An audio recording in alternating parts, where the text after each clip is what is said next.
Hey guys, it's Lars Hauwert here. Welcome to today's video. So this one thing that you have to add to your Shopify store will massively increase your amount of sales. So this one thing is to add a payment in installment message and payment method to your website.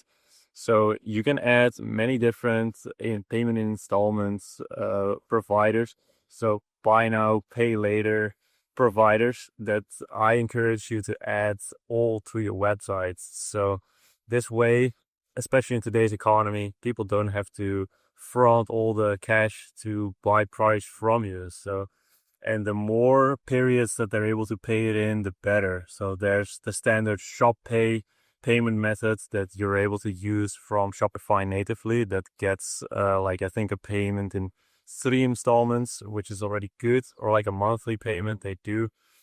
But there's also other options out there like Affirm, Klarna, Zessel, depending on the country you're in.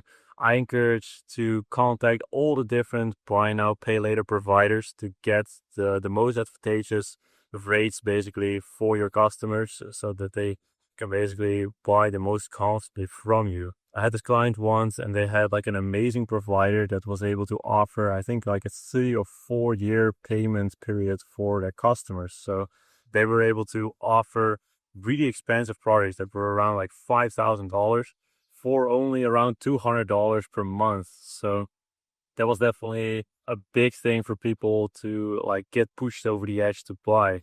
So I would say 95% of all their sales came from this one payment method. And if they wouldn't have added this to their website, nobody would have bought basically, right? Because no one is willing to put $5,000 down for a product. But if you can pay it in installments, then it becomes a lot more enticing. So they only had to put $100 up front or $200 up front, and the rest they could just pay over like a couple of years' time. So if you don't have this yet, then be sure to do this. If you already have the standard Shop Pay, then I still encourage you to find other providers out there, find the best possible deal for your customers so they're the most comfortable buying from your Shopify store. So hope that makes sense. Let me know if you have any questions in the comments down below.